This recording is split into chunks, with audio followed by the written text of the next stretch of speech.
Hi guys, welcome back to my channel. I hope you're having a great day so far, and today I'm going to be doing the next installment in my series 10 Heroes 1-0, and today we're going to be doing the highly requested Pat McGrath version of this series. So I'm going to be sharing with you 10 absolute hero products from Pat McGrath and one that you should steer well clear from. So as always, we do the positive first. We focus on the positive and we slide the negative in at the end, because otherwise we're just all going to get very, very sad. And who wants to be sad, you know? So first up, let's talk about, why not, the elephant in the room.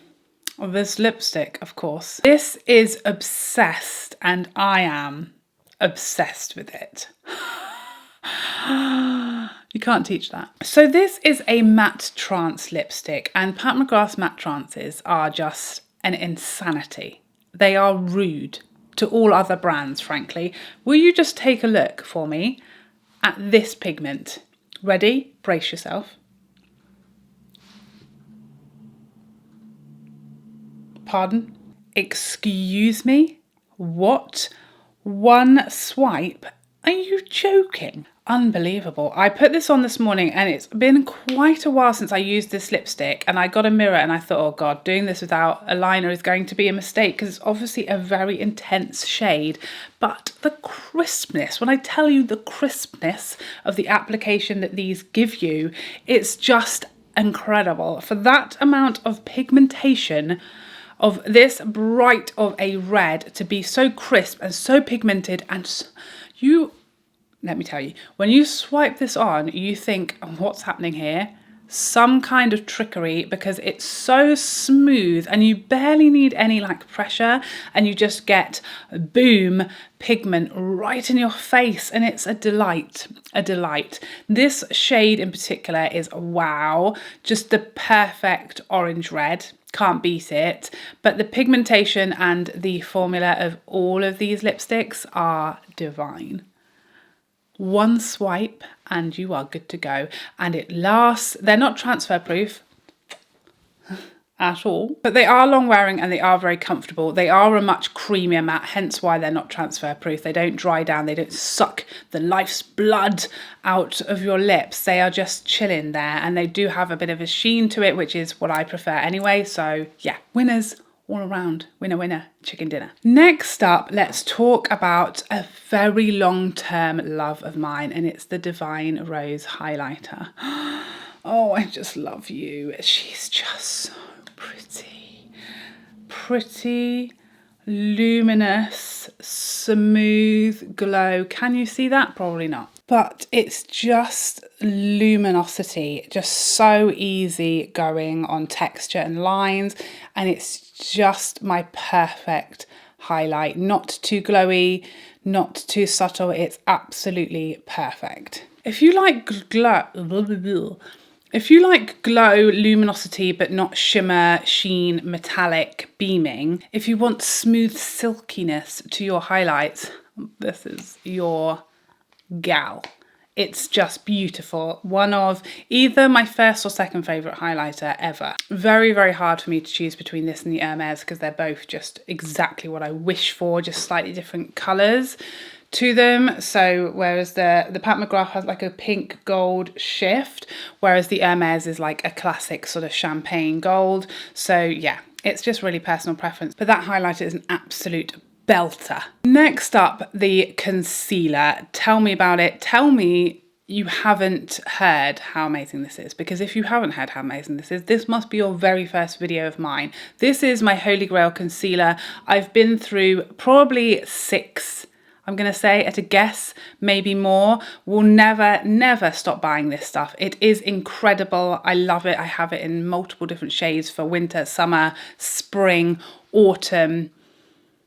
I think that's it. Just great shades, a great range, great coverage, full coverage, but with a small amount. It's very creamy. It does not crease. It doesn't wear off quickly. It's got a lovely natural finish. It's everything I want a concealer to be. And for Pat McGrath, this is a great price point as well. A bargain, a steal, if you will. The best concealer bar none. And the same goes for her under eye powder. Again, no surprise if you've ever visited my channel before that this is just like the best of the best. I use her yellow shade, the banana powder, for my under eyes just to set my concealer, and it's just so flattering. The sun just wants to come along and steal my shine today.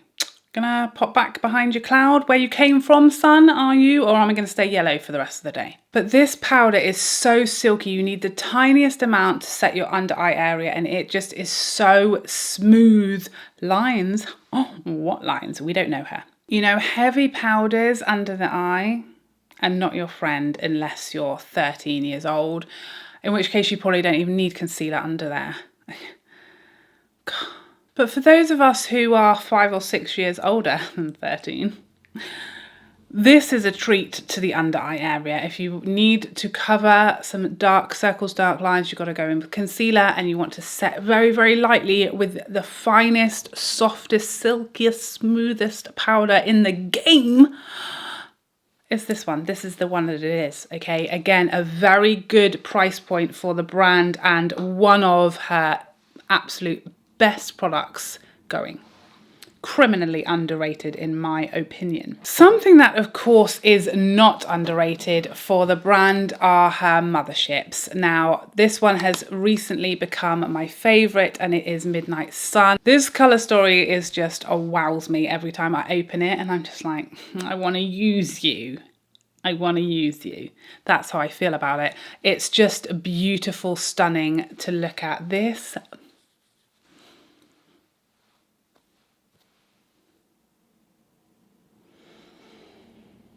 and this special shade is like my favorite ever. Wait till you see it.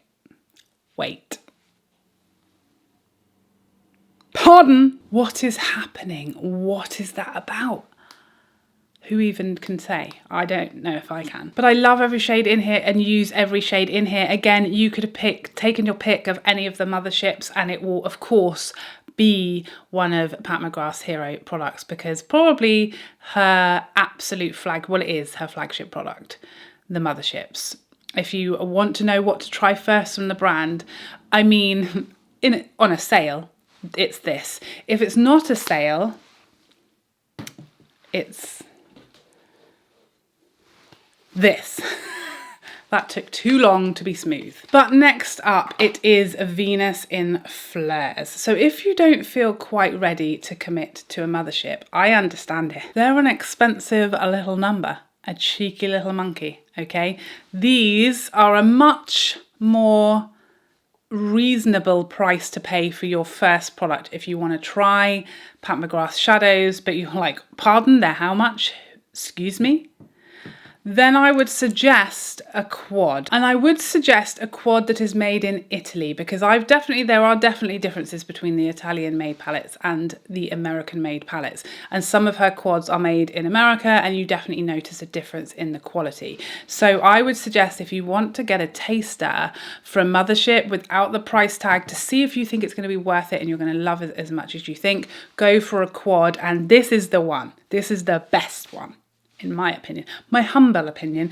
Obviously, if you are a colour maniac, this might not be crazy enough for you, but it's, if anything, too crazy for me. But this colour story is just divine. It's so pretty and understated, but it's still Pat McGrath, so it's still off the charts. The shimmer, the shine, the intensity. Are you joking? I'm not joking, it is actually true. Of course, you can't really go wrong with Pat McGrath eyeshadows, but to me, if you want to try one product from the brand, it's got to be a mothership. Just save up, wait for a sale, and yeah, say a prayer. Because once you've tried one, you don't want to stop the fun. I'm wasted here. But if you're not ready, if you're looking for a smaller budget item or way to try her eyeshadows, then this quad is divine, amazing, glorious. Now, speaking of eye related things, Dark Star mascara. I mean, this mascara is probably my second favourite. You all know that Charlotte Tilbury Push Up Lashes is it. It's the creme de la creme. It's my holy grail. This comes, and not very close, but it comes second, okay? It's my favourite big, fat, dramatic lash mascara. It's just huge, voluminous, black, lifted length, drama coming out of your ears, your eyes actually, because it's a mascara for the lashes, not for the ears. So yeah, that's where the drama is coming from. But it is so dramatic, so voluminous. It doesn't crumble, it doesn't smudge, it doesn't flake, on me at least. And it just lasts a very, very long time as well. Weeks and weeks and weeks of great lashes with this, one of my all-time favourite mascaras. It was my favourite for a minute, and then Charlotte Tilbury came along and stole its thunder, but it's still an amazing mascara and another underrated product for the brand. I feel like everyone just gets obsessed with the eyeshadows and forgets that there are other products to try. Next up, last year Pat made our dreams, our blushing dreams come true when she launched her blush collection. Such an array of shades. We never saw it coming. I didn't anyway. I thought she was going to launch blushes because she told us, but I did not think there was going to be so many. And I don't know that I thought they were going to be quite as good as they are. But this one in particular, Desert Orchid, it's the ultimate luminous, peachy, neutral, everyday shade. I just live for it. There she is close up. I mean, it's just, if you want like an everyday blush and you like a neutral peachy tone and you are a fair to medium skin tone, I challenge you to find me a better blush than Desert Orchid that ticks all of those boxes, because you cannot, it can't be done. If it can be, tell me about it, because I want to know, because I want to buy it. But it's just the perfect luminosity without there being like glitter or shimmer or anything that's going to enhance texture. It's so smooth. It's very nice and buildable and versatile for how much you want to blush or flush or mush. Beautiful, smooth glow. Just the perfect colour for everyday, goes with every makeup look. I think we've said all we need to say. It's amazing. Another lip product that I think, again, is criminally underrated for the brand, but these are her, what are they called? Blitztrance lipsticks. I think the thing is, here's the thing, this packaging is an insanity. It's a madness. It's stunning. It's glorious. I think, unfortunately, with these, when they first launched, everyone was like, metallic lipsticks. We're grown-ups. And I thought the same thing. And then I saw this shade in particular of the Blitztrance, and actually there's another that I love, which is Emmanuel, which is a coral. This is a red. Let me show you closer. And this is Blood Rush. And yes, the Blitztrance formula is a metallic lip, but on the lip, this just looks like a glossy, shiny red, and it's stunning. I feel like last year there was like a huge trend of like shiny red lips kind of became the thing, especially like for the holiday season, for Christmas. And I saw Jamie Genevieve wearing this and my God, I have to have it. It's just so stunningly beautiful and different and unique. And it doesn't look like how I think of a metallic lipstick. I put off trying these for a long time because it was a metallic lipstick and I thought, what's happening here? Is it 1993 again? I don't know. But actually, when you see these on the lips, they're gorgeous, so stunning. And the shades that I have, which is Blood Rush and Emmanuel, they just look like very high shine lipsticks. They look like a glossy, gorgeous, highly reflective lip. They don't look like a shimmery, glittery lip, which is perhaps what I was expecting. And perhaps why they're underrated, because people are thinking that same thing. But those two shades are chef's kiss. And I would know because my brother's a chef, so make of that what you will. And last, is it last? Because I've gone in such a random order, I no longer even know who I am anymore, but I think this is number 10, 9. It's a very, very unexpected new entry. Is this top of the pops? I don't know. I don't think so. But this is the Bridgerton Cheek palette. you know? The Bridgerton Cheek palette. I mean, do I enjoy this whole box situation? Obviously not. No, I don't. I hate it with a vengeance. It's horrifying to me. But these formulas in here, get out of town. These blushes, this one in particular, are a delight. But this pink was very unexpected to me. You know, I tried that in my review and I really didn't think I'd like it because it's pink blush, and that's just not something I thought I could get on board with. But it turns out the formula in this palette is just so, do you see how these swatch? The creaminess, my life. They are so smooth. I've never swatched blushes like that before. They are so smooth. They feel like creams. But thank goodness they aren't. I mean, the fact that you can barely see that highlighter on my hand there just shows you how perfect that is for my skin tone. I was very alarmed if you watched my review about that highlight because it looked so yellow, and when I swatched it I thought, whoopsie daisy, I'm going to become like some kind of beautiful Simpson character, which I was open to, but it wasn't really what I was expecting. And then I tried it on the cheeks and somehow it's perfection. This highlight with this blush, stop it. It just does not get better than that for me. The blushes in here might be my favourite formula ever, and this shade, the coral shade, sorry, might be my favourite individual blush that I've ever used. I absolutely love this palette. This one just doesn't even get a look in because I'm so obsessed with these two, but that's okay. 3 out of 4 is not bad. I'm absolutely in love with this. Lots of people are always asking me if you can depot these. So here's the thing. I've seen people depot these, like get these out of this hideous packaging. I would definitely not recommend it.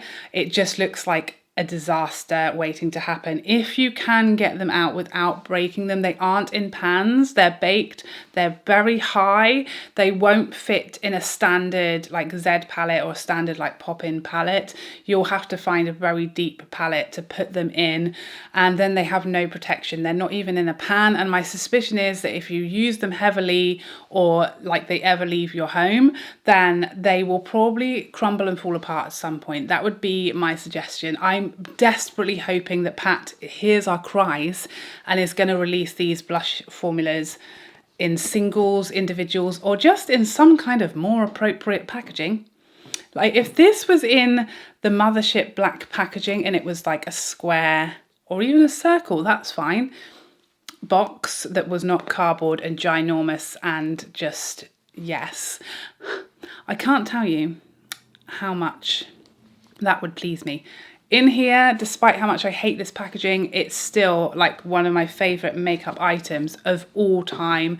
It's incredible. I just wish it wasn't in a giant, enormous box. And now we come to the zero, the one product I would advise you to save your money from, keep your money away from it. Don't give it to this product because I feel that would be a waste. And it is, can you guess? Can you guess? Guesses in the comment section. Drum roll. It's her loose setting powder.